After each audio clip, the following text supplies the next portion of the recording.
Cinema ನೋಡಿದ್ರೆ ಭಾಳ ದಿವಸ ಆಗಿತ್ತು ಮತ್ತು ಸಾಮಾನ್ಯವಾಗಿ ಬರುವಂಥ ಚಿತ್ರಗಳಿಗಿಂತ ವಿಭಿನ್ನವಾಗಿ ಒಂದು ಭಾಗದ ರಾಜ್ಯದ ಕರ್ನಾಟಕ ರಾಜ್ಯದ ಒಂದು ಭಾಗದ ವಿಶೇಷ ಅನುಭವಗಳು, ನಂಬಿಕೆ, ನಡವಳಿಕೆಗಳು ಮತ್ತು ವಿಶೇಷವಾಗಿ ದೈವಾರಾಧನೆಯಲ್ಲಿ ಇರತಕ್ಕಂಥ ಸೂಕ್ಷ್ಮತೆಯನ್ನು ಭಾಳ ಚೆನ್ನಾಗಿ ರೇಪ್ಷ ಶೆಟ್ಟಿಯವರು ಈ ಚಿತ್ರದಲ್ಲಿ ತೋರಿಸಿದ್ದಾರೆ.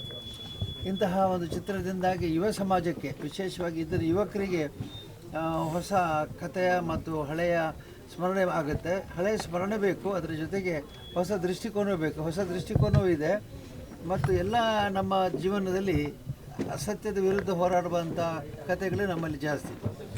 ಇಂದು ಕೂಡ ನಮಗೆ ಬೇಕಾಗುವಂಥದ್ದು ಈ ಸತ್ಯದ ರಕ್ಷಣೆ, ಅನ್ಯಾಯದ ವಿರುದ್ಧ ಹೋರಾಟ ಮತ್ತು ಯಾವತ್ತೂ ಕೂಡ ನೆಮ್ಮದಿಯ ಜೀವನ.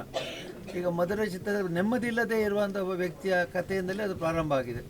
ಎಲ್ಲ ಇದ್ದರೂ ನೆಮ್ಮದಿ ಇಲ್ಲ ರಾಜನಿಗೆ ಅಂತ. ಹಾಗೆ ಇಂದು ನಮಗೆ ಬೇಕಾಗೋದು ನೆಮ್ಮದಿ, ಶಾಂತಿ ಮತ್ತು ಸಹಬಾಳ್ವೆ. ಜಾತಿ, ಮತ, ಪಂಥಗಳ ಭೇದ ಮರೆತು ಎಲ್ಲರೂ ಸಹಬಾಳ್ವೆ ಮಾಡಬೇಕು ಅನ್ನೋ ಸಂದೇಶ ಈ ಚಿತ್ರದಲ್ಲಿದೆ.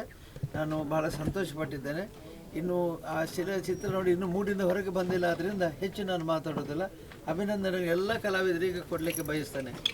ಈಗ ಈಗಿನ ಒಂದು ಟೆಕ್ನಾಲಜಿ ಎಷ್ಟು ಬೆಳೆದಿದೆ ಅನ್ನೋದಕ್ಕೆ ಇವತ್ತು ಚಿತ್ರ ಮತ್ತು ಅದನ್ನು ಹೇಗೆ ಬಳಸ್ಕೊಂಡಿದ್ದಾರೆ ರಿಷಬ್ ಶೆಟ್ಟಿ ಅನ್ನೋದನ್ನು ಕೂಡ ನೋಡಿದ್ದೇನೆ.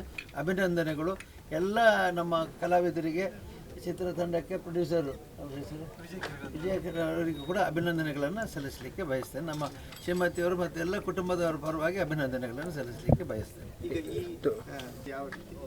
ಇದು ನಮ್ಮ ಇಲ್ಲಿ ಕೂಡ ಇದೇ ರೀತಿ ನಂಬಿಕೆ ಇದೆ. ಆದರೆ ಯಾವತ್ತೂ ಕೂಡ ದೈವಗಳು, ಭೂತಗಳು ಅಥವಾ ನಮ್ಮ ನಂಬಿಕೆಗಳು ಅಧರ್ಮಕ್ಕೆ ಬೆಂಬಲ ಕೊಡೋದಿಲ್ಲ ಅನ್ನುವಂಥ ಇದರಲ್ಲಿ ಬರುವಂಥ ಸಂದೇಶ. ಯಾವತ್ತೂ ಕೂಡ ನಮ್ಮ ಸಮಾಜದಲ್ಲಿ ಸ್ವಾರ್ಥಿಗಳಿರ್ತಾರೆ ಮತ್ತು ಭೂಮಿ ಮತ್ತು ಹೇಳ್ತಾರಲ್ಲ, ಹಣ, ಭೂಮಿ ಮತ್ತು ಸಂಪತ್ತು, ಮಾನಿನಿ, ಮೂರರ ಬಗ್ಗೆ ನಾನಾ ರೀತಿಯಿಂದ ಅದನ್ನು ವಶೀಕರಣಕ್ಕೆ ಪ್ರಯತ್ನ ಪಡಿಸ್ತಾರೆ. ಆದರೆ ಈ ದೈವಗಳು ಸತ್ಯ ಮತ್ತು ಧರ್ಮವನ್ನು ಹೊರತುಪಡಿಸಿ ಯಾವುದಕ್ಕೂ ಬೆಂಬಲ ಕೊಡೋದಿಲ್ಲ ಅಂತ ಅದನ್ನು ಮತ್ತೆ ಈ ಚಿತ್ರದಲ್ಲಿ ತೋರಿಸಲಾಗಿದೆ. ಬಹುಶಃ ಇದು ಒಳ್ಳೆಯ ಸಂದೇಶ ಅಂತ ನಾನು ತಿಳಿತೇನೆ.